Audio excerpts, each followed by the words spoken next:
Hi, everyone, and welcome to the Buffett and Beyond Research Saturday ETF report. And the big question, is this correction over with this rally we're having on Friday? Wow. This letter is from March 15th, 2025. The month is half over already. And remember, if you want to live on the beach like Jimmy Buffett once did, you've got to invest even better than Warren Buffett does now. And let us look at the Dow Industrials first of all, and we can see this big decline that has taken place off of this double top in here. And we are looking at the stochastics up here, and if we go in close, we can see a little turn up here, but of course we had a turn up over here and a turn up over here, and the market kept going down.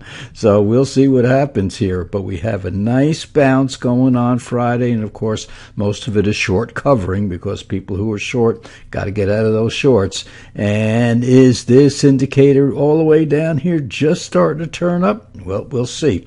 Looked like it started to turn up right in here, didn't it? And we'll just have to see until Monday, and probably Monday we want to see a test Monday or Tuesday of this bottom back down in here, because even though this rally is propelled by some of the traders and then other traders who had to cover their shorts, we still have to see if this rally is for real. The way to see that is to get another test of this bottom down here, and that will tell us whether we're going to go up for a while or not, or at least not go down.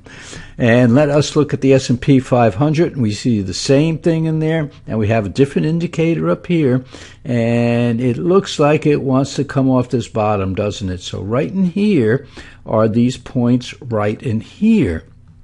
And with this nice rally today, this gives us a nice line going up.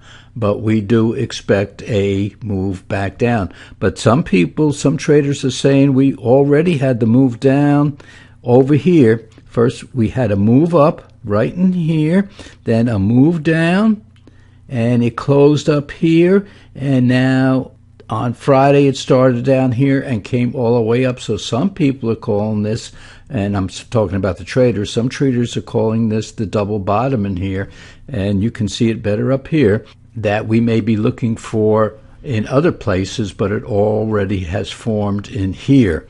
And we can see down here this black line starting to turn up, but boy, it's going to take a little bit of work to get above this declining red line, and that's the buy signal. If this black line turns up and crosses over this red line, that's a nice bottoming action, and we'll get a nice rally out of that. But we have to see it happen first. And let's look at the QQQs, which is the NASDAQ 100. Same exact thing. We have this relative strength indicator up here, except now you see, let's go back down here. We have a move down to the bottom to test this bottom in here. If you can see these lines, very, very difficult to see. Then we had a rally up, then it came back down, but it closed at the top of this red line, and then Friday went down to test the day before, not the day before, but 2 days before, went down to test there, that low point in there, and now it is on its way up. So that might be the double bottom that we've been looking for. Happened rather quickly, didn't it? And let us look at the QQQs. Just something I want to show you. How does the QQQs, the NASDAQ 100, move relative to the S&P 500? S&P 500 is in black. The QQQs, or the NASDAQ 100, is this yellow line. And you can see how high it went and then came back down, and now starting to outperform on the upside again. Came down, let's call it even with the S&P 500, almost even with the S&P 500, but it's coming back much quicker, as you can see. Now let's look at something else, and let us look at the 5-year chart of the QQQs versus the S&P 500. S&P 500 in black, up about 130% over 5 years, which is very nice, folks. But the QQQs up 175% over the 5 years. Now, how does that do relative to our portfolios? That's the big question. Well, first of all, let's look at the Sector All-Stars model portfolio, and this is a combination of ETFs that have outperformed the S&P 500 over the past 5 years or so. We take a few stocks from each of those.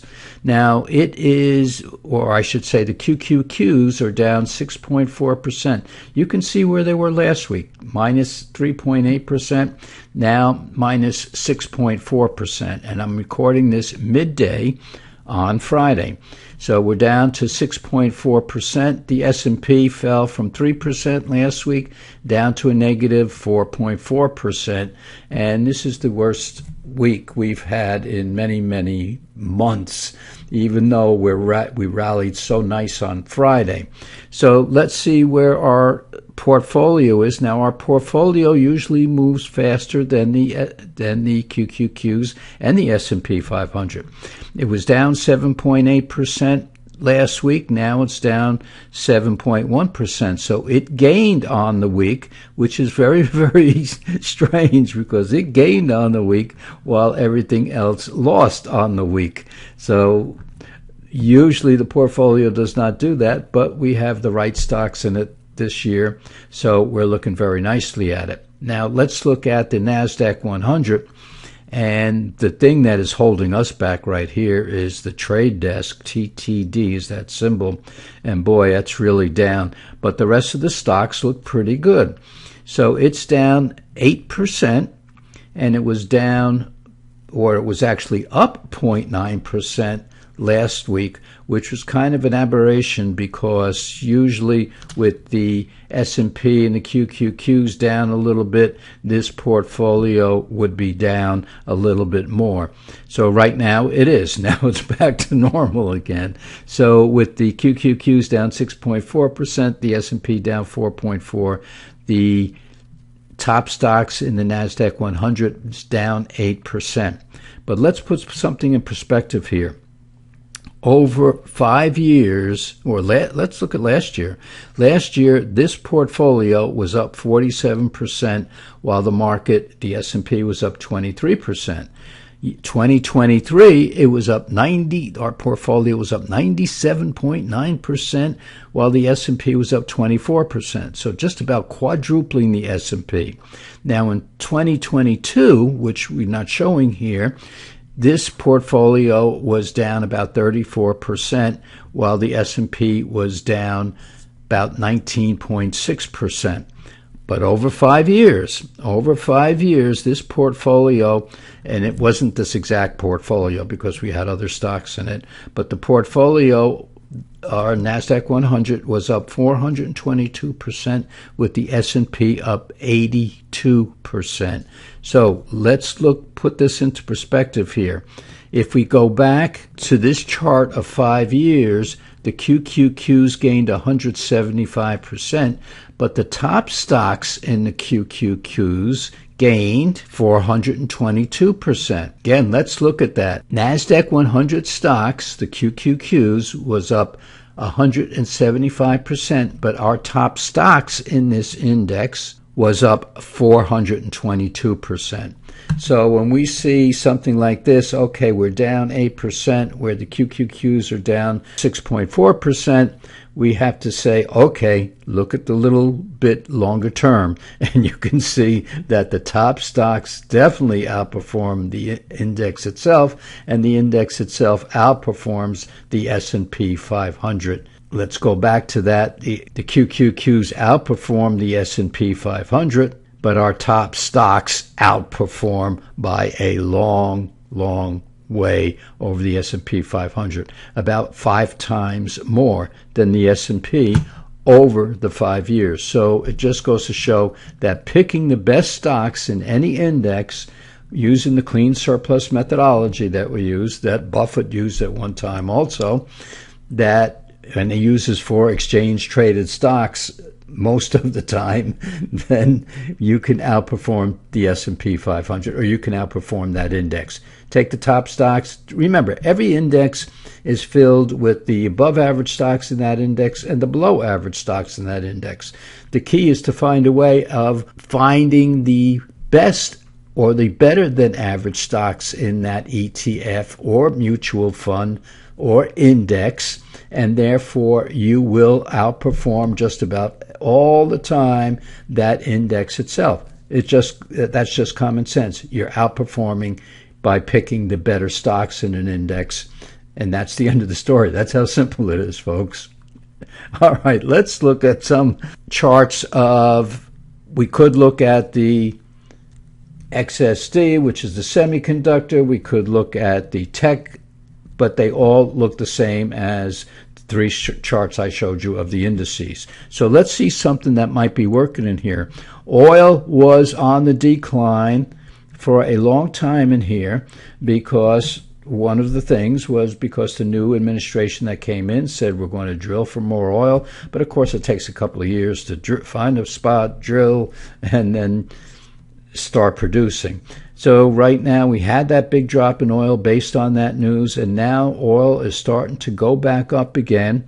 And we can see this indicator down here, which we've talked about on other indices. This black line is now starting to cross over this red line. It's not going to take much, maybe one more day to cross over, and we just might have a rally in oil for a while. Let's look at something else that's working. Gold. Well, gold had a nice run, and we talked about that. Got that buy signal way back in here. Now it went up, and then all of a sudden we got a crossover to the downside. That was your sell signal, and then all of a sudden it started to rally again past the previous high, and it looks like the black line is crossing that red line. So it looks like not only to go make a high, but it fell down just for about a couple of days in here and then reached new highs, and it looks like it wants to keep going up. We'll see.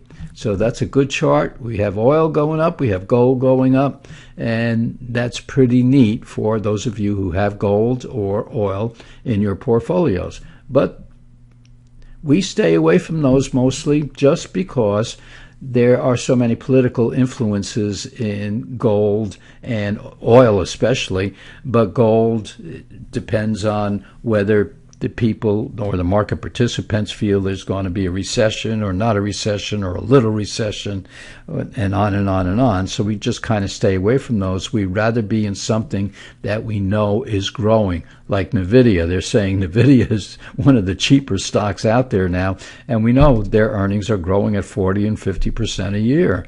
So we like to see things that are growing, adding value to the company, rather than getting into a commodity where there is no income from it unless you own the oil well or you own a gold mine, which we don't.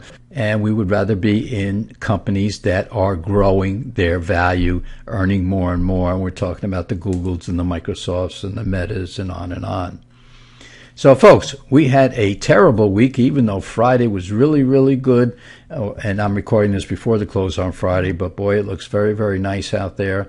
But we are still coming off a losing week, a very nasty week. We were down, as of Thursday, market close, we were down over 4% in the S&P and the NASDAQ. So it's going to take a lot to recover just that. So go out this weekend, be with your loved ones, stay safe, stay well, and folks, you forget about the market, and we'll see you back here in a couple of days.